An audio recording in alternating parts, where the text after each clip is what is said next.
Assalamualaikum warahmatullahi wabarakatuh. Kami dari kelompok 10 ingin mempresentasikan yaitu tentang munculnya firqah-firqah dan Syiah. Jadi sejarah munculnya firqah-firqah itu terjadi setelah wafatnya Rasulullah SAW, atau setelah wafatnya Rasulullah SAW itu muncul aliran-aliran teologi Islam. Karena setelah Rasul wafat, peran sebagai kepala negara digantikan oleh sahabat Rasulullah, yaitu Abu Bakar, Umar, Utsman, wa Ali bin Abi Thalib. Namun ketika pada masa Utsman bin Affan mulai timbul adanya perpecahan antara umat Islam yang disebabkan oleh banyaknya fitnah yang timbul pada masa itu. Sejarah mencatat akibat dari banyaknya fitnah yang timbul pada masa itu menyebabkan perpecahan pada umat Islam, dari masalah politik sampai pada masalah teologis. Awal mula perpecahan bisa kita simak sejak kematian Utsman bin Affan radhiyallahu an. Ahli sejarah menggambarkan Utsman sebagai orang yang lemah dan tak sanggup menentang ambisi keluarganya yang kaya dan berpengaruh.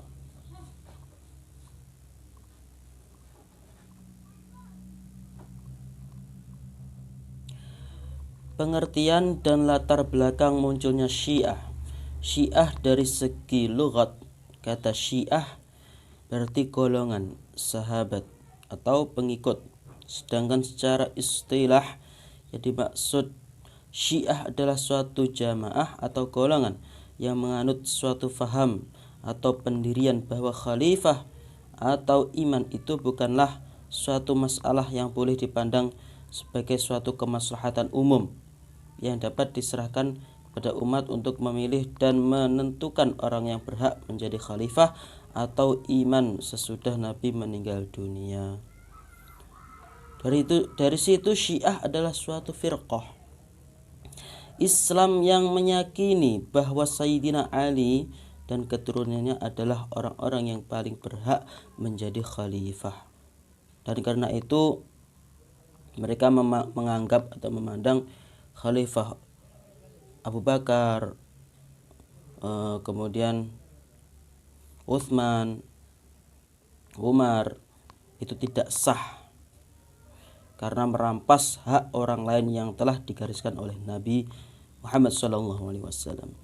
Jadi Syiah pada dasarnya adalah suatu kepercayaan yang dianut oleh suatu golongan bahwa Sayyidina Ali dan keturunannya adalah orang-orang yang paling berhak menjadi khalifah, pengganti Nabi setelah beliau meninggal dunia.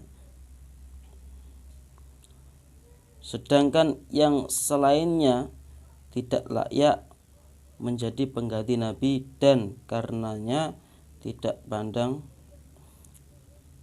dipandang tidak sah. Perbedaan yang mendasar antara Syiah dan golongan lain dalam Islam, yang dalam akidah Syiah merupakan suatu rukun iman yang telah digariskan oleh Nabi selagi beliau masih hidup. Umat tidak campur tangan dalam masalah khalifah karena ia sebagian dari akidah Islam. Demikian presentasi yang dapat kami sampaikan, kurang lebihnya mohon maaf. Wassalamualaikum warahmatullahi wabarakatuh. Assalamualaikum warahmatullahi wabarakatuh. Perkenalkan, nama Wahyu Nurkolis, kelas HKIE. Di sini saya akan menerangkan asal mula Khawarij atau sejarah Khawarij secara singkat.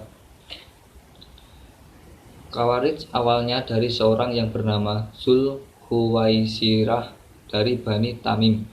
Awalnya dia telah menuduh Rasulullah tidak adil dalam pembagian harta rampasan perang. Ucapnya membuat Umar bin Khattab atau Khalid bin Walid hendak memenggal lehernya, akan tetapi dicegah oleh Rasulullah. Ciri khas Khawarij lainnya adalah mengkafirkan pemerintah kaum muslimin dan orang-orang bersama pemerintah tersebut, atau karena melakukan dosa-dosa besar. Memberontak kepada pemerintah kaum muslimin menghalalkan darah dan harta kaum muslimin.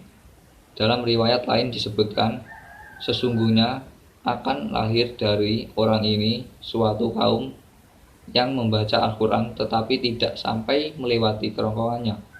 Mereka membunuh orang Islam dan membiarkan para penyembah berhala.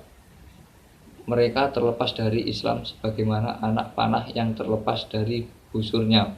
Kalau aku menjumpai mereka, sungguh akan aku perangi mereka sebagaimana memerangi kaum Ad. Kemudian perkembangan gerakan Khawarij membesar pertama kali muncul pada pertengahan abad ke-7, terpusat di daerah yang kini ada di Irak Selatan, di suatu tempat yang disebut Kufah. Khawarij merupakan bentuk yang berbeda dari Sunni dan Syiah. Gerakan ini berakar sejak zaman Khalifah Utsman bin Affan dibunuh, dan kaum muslimin kemudian mengangkat Ali bin Abi Thalib sebagai khalifah. Ketika itu kaum muslimin mengalami kekosongan kepemimpinan selama beberapa hari. Setelah Utsman bin Affan dibunuh oleh orang-orang yang membencinya, kaum muslimin mengangkat Ali bin Abi Thalib sebagai khalifah. Setelah beberapa hari kaum muslimin hidup tanpa seorang khalifah, kabar kematian Utsman kemudian terdengar oleh Muawiyah, yang mana dia masih memiliki hubungan kekerabatan dengan Utsman bin Affan. Sesuai dengan syariat Islam, Muawiyah berhak menuntut bebas atas kematian Utsman.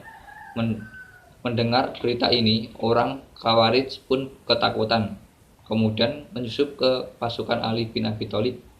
Muawiyah berpendapat bahwa semua orang yang terlibat dalam pembunuhan Utsman harus dibunuh. Sedangkan Ali berpendapat yang dibunuh hanya yang membunuh Utsman saja, karena tidak semua yang terlibat pembunuhan diketahui identitasnya. Akhirnya terjadilah perang Siffin karena perbedaan dua pendapat tadi. Kemudian masing-masing pihak mengirim utusan untuk berunding, dan terjadilah perdamaian antara kedua belah pihak. Melihat ini, orang-orang Khawarij pun menunjukkan jati dirinya dengan keluar dari pasukan Ali bin Abi Thalib. Mereka atau Khawarij merencanakan untuk membunuh Muawiyah bin Abi Sufyan dan Ali bin Abi Thalib, tetapi yang berhasil mereka bunuh hanya Ali bin Abi Thalib. Sekian dari saya. Bila ada salah kata, mohon dimaafkan. Wassalamualaikum warahmatullahi wabarakatuh. Berpendapat yang dibunuh hanya yang membunuh Utsman saja, karena tidak semua yang terlibat pembunuhan diketahui identitasnya. Akhirnya terjadilah perang Siffin karena perbedaan dua pendapat tadi. Kemudian masing-masing pihak mengirim utusan untuk berunding, dan terjadilah perdamaian antara kedua belah pihak. Melihat ini, orang-orang Khawarij pun menunjukkan jati dirinya dengan keluar dari pasukan Ali bin Abi Thalib. Mereka atau Khawarij merencanakan untuk membunuh Muawiyah bin Abi Sufyan dan Ali bin Abi Thalib, tetapi yang berhasil mereka bunuh hanya Ali bin Abi Thalib. Sekian dari saya. Bila ada salah kata, mohon dimaafkan. Wassalamualaikum warahmatullahi wabarakatuh.